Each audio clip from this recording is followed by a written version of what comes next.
Hello everyone, welcome to Vidya trans. दोस्तों, आज हम लोग बात करने वाले हैं नेटवर्क थ्योरम के एक बहुत अच्छे कॉन्सेप्ट के बारे में।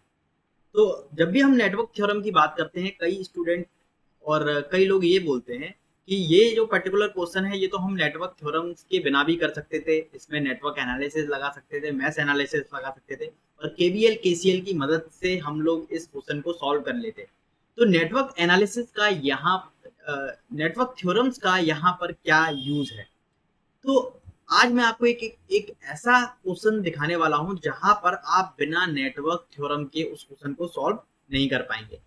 और नेटवर्क थ्योरम में से भी वो सुपरपोजिशन थ्योरम होगी जिसके बिना ये जो क्वेश्चन आपको स्क्रीन पे देख पा रहे हैं वो आप सॉल्व नहीं कर पाएंगे। ऐसा क्यों है ये मैं आपको बताता हूँ।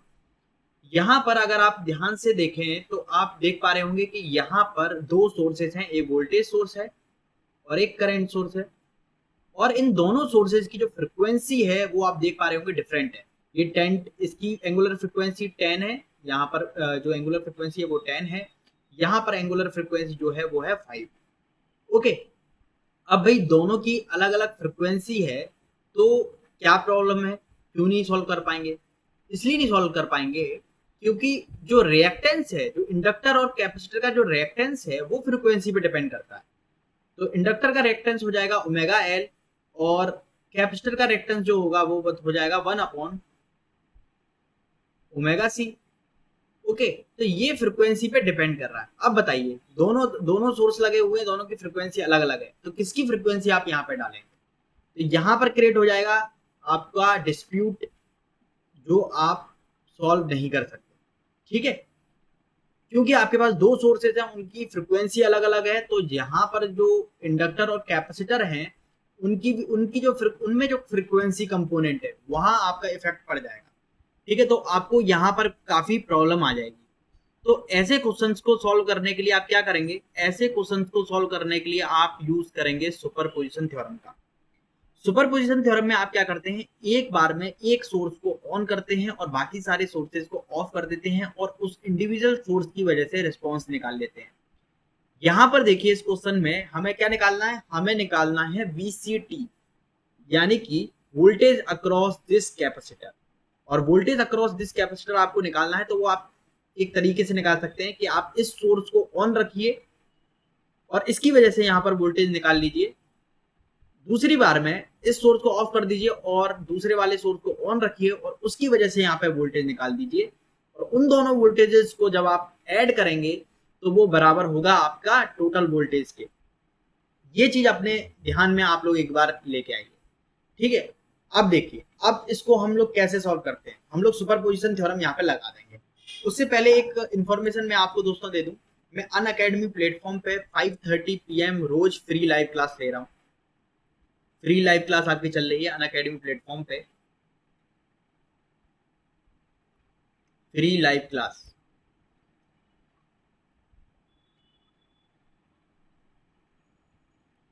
5:30 PM, जिसमें मैं आपका जो सब्जेक्ट पढ़ा रहा हूँ वो पढ़ा रहा हूँ नेटवर्क एनालिसिस। नेटवर्क एनालिसिस, ठीक है दोस्तों। एक बात हमेशा ध्यान रखिएगा, अगर आप इलेक्ट्रिकल एंड इलेक्ट्रॉनिक्स से हैं तो आपके पास अगर कोई भी कम्पिटेटिव एग्जाम आप दे रहे हैं, कोई भी, चाहे वो एसएससी जेई हो, एई हो, गेट हो या ईएससी हो, सबसे इंपॉर्टेंट सब्जेक्ट जो है वो नेटवर्क एनालिसिस।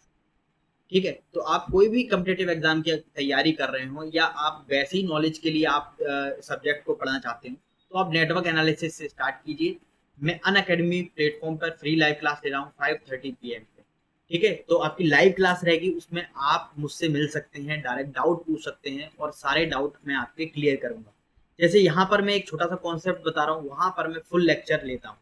तो यहाँ पे आप देख पाएंगे, अगर मैं आपको दिखाऊं कि इस तरह से आप लॉगिन, ये आपका आ जाएगा जब आप अनअकैडमी डालेंगे तो यहाँ पर आपको लॉगिन करना पड़ेगा। लॉगिन करने के बाद आप अपना नंबर डालेंगे, ओटीपी डाल दीजिए या ईमेल आईडी से लॉगिन कर सकते हैं। उसके बाद एक सर्च बार आ जाता है और उस सर्च बार में आपको सर्च करना है, जैसे कि मैं आपको दिखा देता हूँ यहाँ पे। तो यहाँ पर आपका जो है, मैं लॉगिन करता हूँ। लॉगिन करने के बाद मान लीजिए आप कंटिन्यू विद मेल कर देते हैं और यहाँ पे आपने ईमेल आईडी अपनी डाल दी।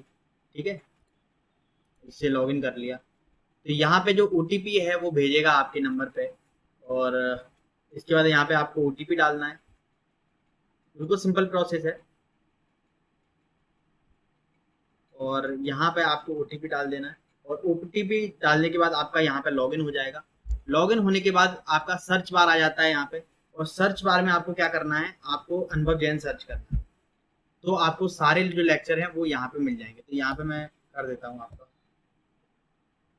ठीक है, चलिए कर लेंगे ये आप, ठीक है, इसमें टाइम नहीं करते। और ये दिखा दूं मैं, इस तरह से आपकी फ्री लाइव क्लास आपको मिलेंगी। जैसे कि अभी नेटवर्क थ्योरम की थेवेलिन थ्योरम पे सेकंड जो क्लास है वो मेरी अभी आने वाली है। उससे पहले मैं थेवेलिन थ्योरम वन पार्ट वन दे चुका हूँ।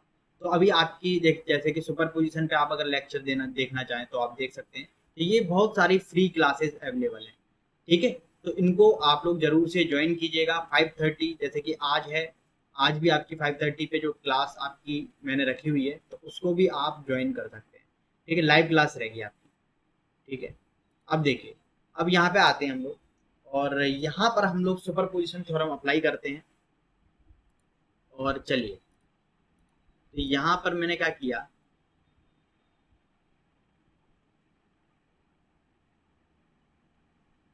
Super position theorem apply. अब सुपर पोजिशन थ्योरम में क्या होता है, मैं एक सोर्स को ऑन रखूंगा। तो मान लीजिए मैंने ऑन कर लिया यहाँ पर आपका 20 sin 10t वाला सोर्स। तो 20 sin 10t वाला सोर्स को मैंने ऑन रखा, और इसकी वजह से अब मैं वोल्टेज निकाल लूंगा। तो 20 sin 10t, और यहाँ पर रहा रजिस्टर 1 ओम, यहाँ पर है आपका एक कैपेसिटर, इसका जो रिएक्टेंस है वो होता है 1/ओमेगा c। इसका जो रिएक्टेंस है वो होता है 1 ये एंगल को दिखाता है जे। और यहाँ पर जो इंडक्टर है वो होता है j⍵L। यहाँ पर जो करंट सोर्स है उसको मैंने ऑफ कर दिया है। और करंट सोर्स को ऑफ करने का मतलब क्या है, करंट सोर्स को ऑफ करने का मतलब है उसको ओपन सर्किट कर दो, ठीक है। यहाँ पर आपको ये नहीं डरना है कि ये एसी करंट सोर्स है या डीसी करंट सोर्स है। करंट सोर्स है तो उसको ओपन सर्किट कर दो, अगर वोल्टेज सोर्स को ऑफ कर रहे हो तो उसे शॉर्ट सर्किट कर दो। अब देखिए, यहाँ पर इसको आप कैलकुलेट कर लीजिए एक बार, और ये क्या आएगा आपका, ये आ जाएगा आपका 1/c की वैल्यू दे रखी है 1 फैरड, तो यहाँ पे 1 डाल देंगे, और ये हो जाएगा -j। और ओमेगा की वैल्यू क्या है, अब देखिए फ्रिक्वेंसी की वैल्यू, अब हमारा कोई डिस्प्यूट नहीं रहा, अब हमें पक्का पता है कि फ्रिक्वेंसी जो है वो 10 है, ठीक है। अब यहाँ पर और कोई फ्रिक्वेंसी का कोई सोर्स नहीं है, केवल एक सिंगल सोर्स है। अब यहाँ पर 10 आप डाल सकते हैं, तो डिवाइडेड बाई 10 करेंगे तो यहाँ पे आ जाएगा 0.1, ओके। अब इस सोर्स की वजह से यहाँ पर आप वोल्टेज निकाल लीजिए। ये वोल्टेज है, मान लीजिए मैंने कह दिया V'(C)t, ओके। इस सोर्स की वजह से यहाँ पे मैंने वोल्टेज निकाल दिया। तो V'(C)t मैं निकालूंगा यहाँ पर, क्या लगा के, क्या लगा दूंगा यहाँ पर, वोल्टेज डिवीजन रूल। तो वोल्टेज डिवीजन रूल मैंने यहाँ पे लगा दिया, और वोल्टेज डिवीजन रूल लगाया मैंने यहाँ पे। तो मैंने क्या किया, जिस रिएक्टेंस के अक्रॉस ये वोल्टेज है उसको, उस रिएक्टेंस को लिख लिया। तो यहाँ पे लिख लिया मैंने -j 0.1 divided by total impedance, है ना। टोटल इम्पीडेंस हो गया मेरा 1 -j 0.1 इनटू टोटल वोल्टेज। इसी तरह से वोल्टेज डिवीजन रूल लगाते हैं। मान लीजिए इस ये जो कैपेसिटर है इसके अक्रॉस आपको वोल्टेज पता करना है, तो आपको क्या करना है, ये सीरीज में है ना 1 ओम और ये कैपेसिटर, तो ये दोनों सीरीज में है, यहाँ पे करंट जा नहीं रही, तो ये दोनों सीरीज में है, और सीरीज में आपका वोल्टेज डिवाइड करता है, आपको पता होगा। और यहाँ पर अगर आपको इस यहाँ पर वोल्टेज निकालना है तो आप क्या करेंगे, जिस रिएक्टेंस, जिस कैपेसिटर के अक्रॉस ये वोल्टेज है उसका रिएक्टेंस आप ऊपर लिखेंगे। अगर इसको निकालना है तो इसको आप ऊपर रखेंगे, डिवाइडेड बाई टोटल यहाँ पर जो इम्पीडेंस है वो लिखेंगे 1 - j 0.1 into total voltage. Total voltage है आपका 20 sin 10t, 20 sin 10t। तो ये वोल्टेज डिवीजन रूल है, और वोल्टेज डिवीजन रूल से हमने सिंपली ये निकाल लिया, ठीक है। तो ये आ गया मेरा VC'(t), यहाँ पर है 0.1, और इसको लिखूंगा तो मैं ये है minus J is equal to minus J 0.1 divided by, यहाँ पर आ जाएगा 1 का स्क्वायर प्लस 0.1 का स्क्वायर का रूट, यानी कि नियरली आपके 1 के बराबर आ जाएगा ये। और यहाँ पर है आपका 20 और ये है sign 10t, sign 10t। Okay, यहाँ पर कुछ एंगल भी आएगा दोस्तों, तो उसको मान लेते हैं हम लोग थीटा मान लेते हैं, थीटा एंगल मान लेते हैं, और उसको सॉल्व मैं अभी कर देता हूँ आपके सामने। वैसे यहाँ पर एंगल का कोई काम नहीं है, क्योंकि आप देख पा रहे होंगे वी सी डैश टी जो है वो यहाँ पर दे रखी इस फॉर्म में, और यहाँ पर आपको केवल A1 और A2 की वैल्यू निकालनी है, तो केवल मैग्नीट्यूड की वैल्यू यहाँ पर निकालनी है, और एंगल का यहाँ पर कोई काम नहीं है। लेकिन फिर भी मैं आपको एक आइडिया दे देता हूँ, ये कैसे निकालेंगे आप, tan inverse minus 0.1 divided by 1। Okay, इस तरह से आप एंगल निकालेंगे यहाँ पे। इसको आप अगर कैलकुलेटर पे सॉल्व करेंगे तो आपको मालूम पड़ेगा कि -5.4 समथिंग आएगा, -5.4 समथिंग। ठीक है, यहाँ पर मेरे पास गेट का कैलकुलेटर है, तो मैं यहाँ पर आराम से डाल देता हूँ, -1/10 का tan इनवर्स जो होगा -5.67, -5.7। तो यहाँ पे जो मैग्नीट्यूड आ गया V C dash T which is equal to आया आपका 2 और 2 साइन 10t, और जो एंगल आया वो देखिए ये है -90, तो यहाँ पे लिख दीजिए -90। जो जे होता है ना दोस्तों वो होता है 90, और माइनस जे होता है -90, तो -90 डिग्री। नीचे से क्या एंगल आया -5.67, और ये ऊपर जाके क्या आ जाएगा प्लस का 5.71 डिग्री कुछ है इस तरह से।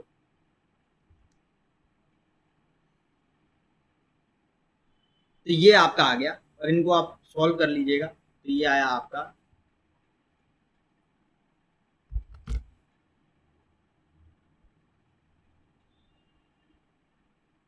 84.28 आ गया। तो यहाँ पर आपका आया 2 साइन टी 2 साइन टी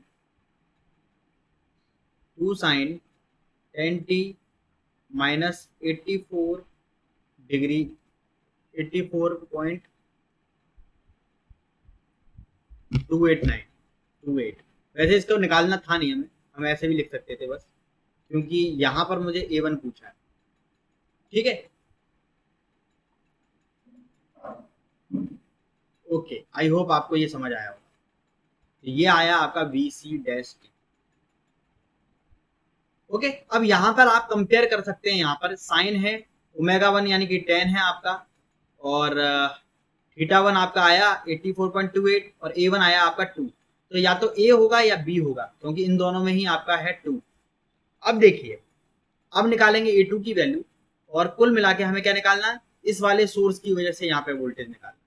तो कर लेते हैं, एक नई स्लाइड ऐड कर लेते हैं यहाँ पर, और मैं ब्लैंक स्लाइड ऐड कर दूंगा। और यहाँ पर अगर मैं क्वेश्चन को दोबारा लिखूँ तो मैं देखूंगा आपका 10 sin 5t 1 1, ठीक है, 1 1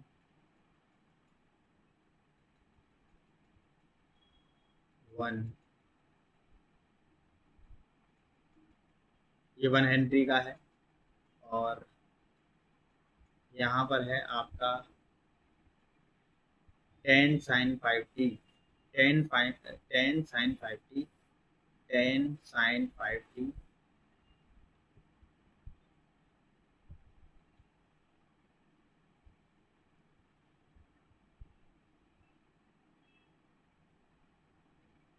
और यहाँ पर ये आपका हो गया शॉर्ट सर्किट।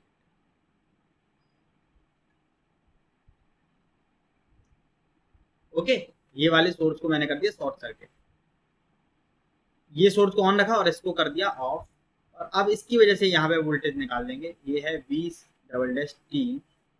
ओके, अब देखिए, निकाल लीजिए, आराम से निकल जाएगा।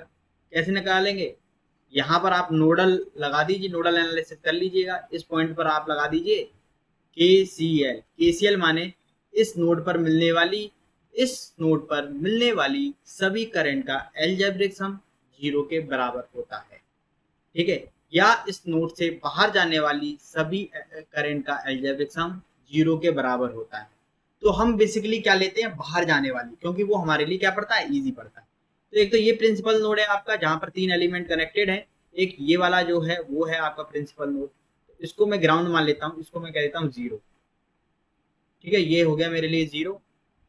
और यहाँ का वोल्टेज मुझे पता चल गया VC डबल डैश T, तो यहाँ पर मैं नोडल लगा देता हूँ।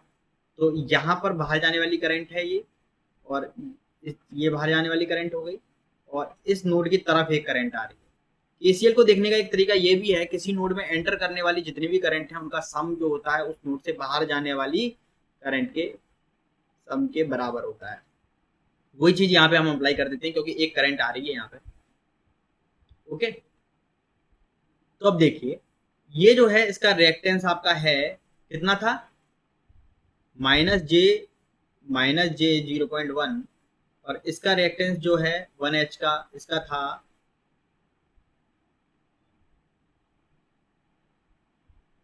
ओमेगा एल, यानी कि यार ये क्या कर देते हैं हम लोग फालतू की चीजें, ये सब चीजें नहीं करनी चाहिए क्योंकि अब फ्रीक्वेंसी चेंज हो गई है ना, तो वहां से डेटा नहीं उठा सकते हम लोग।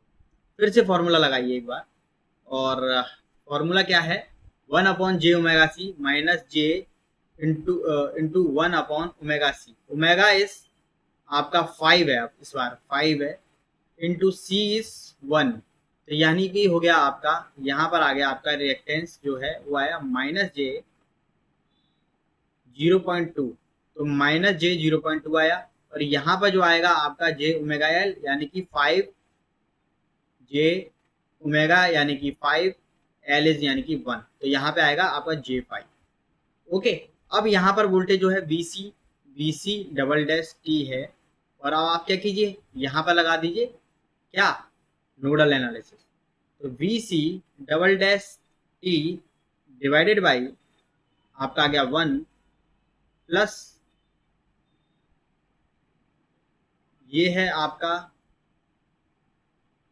VC double dash T divided by -j 0.2 is equal to 10 sin 5t। Okay, 10 sin 5t, इसको कॉमन ले लीजिए, VC डबल डैश 2 को, VC डबल डैश 2 t को हमने कॉमन ले लिया, और यहाँ पे आया मेरा 1 प्लस, इसको ऊपर ले गए तो प्लस का j, और 5 हो गया, j5 आया ये, और यहाँ पर आया मेरा 10 sin 5t, तो VC double dash T is equal to हो गया मेरा 10 divided by 1 plus j5 sin 5t, magnitude निकाल लो, मैग्नीट्यूड क्या आ जाएगा, 10 डिवाइडेड बाई √26, बस उसी से मतलब है मुझे, और ये आ जाएगा आपका sin 5t minus θ2। Okay, 10 divided by √26 कितना हो गया, 5 के समथिंग हो गया, ये भी 2 के समथिंग आएगा, लेकिन समथिंग समथिंग में काम चलेगा नहीं क्योंकि जो ऑप्शन है वो आपके यहाँ पर किसी में भी 2 नहीं, तो ये हो सकता है मेरे साथ, तो ए लगा देता हूँ मैं तो सीधे, क्यों, क्योंकि वो 2 के लगभग ही आ जाएगा, तो मेरा आंसर हो गया ए। एक बार कैलकुलेट करके कभी नहीं देखते हैं ऐसी चीज़ों को, आप ध्यान दीजिएगा जब भी इस तरह से आंसर आपको यहाँ पे क्या आएगा, 10 डिवाइडेड बाई ये 5 के लगभग होगा या 5 से थोड़ा सा ज़्यादा होगा, आंसर जो है वो 2 से थोड़ा सा कम आएगा, तो 2 से थोड़ा सा कम तो आंसर यही है 1.98, तो सीधे मेरा आंसर आ गया। ठीक है, तो जो कैलकुलेशन हमें नहीं करनी वो नहीं करनी, जो क्वेश्चन में नहीं पूछा वो कैलकुलेशन हमें कभी भी परफॉर्म नहीं करनी दोस्तों। ठीक है, वैसे आप कर सकते हैं, आपकी मर्जी है, लेकिन गेट में अगर किसी कम्पिटेटिव एग्जाम में आप बैठ रहे हैं तो आप मत करिएगा, ठीक है, तो उससे आपका समय बचे। तो आज का जो ये क्वेश्चन है ये आपको ये बात समझाने के लिए था कि अगर आपके क्वेश्चन में डिफरेंट फ्रीक्वेंसी सोर्सेस हैं तो आपको सुपरपोजिशन थ्योरम अप्लाई करनी ही पड़ेगी, बिना सुपरपोजिशन थ्योरम के आपका काम जो है नहीं चलेगा। तो ये उन स्टूडेंट के लिए है जिन्हें लगता है कि सुपरपोजिशन थ्योरम हम लोग क्यों पढ़ रहे हैं, ठीक है। तो यहाँ पर आप उसका यूज देख पाएंगे, ठीक है, बेहतर तरीके से चीजों को समझ पाएंगे कि भाई सुपरपोजिशन को आप कौन सी ऐसी जगह है जहां पर सुपर पोजिशन थ्योरम के बिना काम नहीं चलेगा। आई होप आज का जो लेक्चर है आपको अच्छा लगा होगा। मेरे और लेक्चर आप अनअकैडमी प्लेटफॉर्म पर देख सकते हैं, लॉग इन करके अनुभव जैन सर्च करेंगे तो अनुभव जैन सर्च करेंगे इस तरह से, अनुभव जैन, तो आप वहां पर जो मेरे जितने भी लेक्चर हैं वो देख पाएंगे। तो अनुभव जैन आप सर्च करके दोस्तों फॉलो और कर लीजिएगा मुझे अनअकैडमी प्लेटफॉर्म पे, जिससे मेरे लेक्चर जो भी वीडियो आगे आए उसकी नोटिफिकेशन आप तक आती रहे, ठीक है। तो अब हम नेक्स्ट लेक्चर में आपको मिलते हैं, और आज क्लास जो है वो मेरी वो 5:30 PM की है, तो उसमें आना ना भूलें, ठीक है। तो क्लास में जरूर आ जाएं 5:30 PM पर। ओके, मैं आप लोगों का इंतजार करूँ। Thank you very much.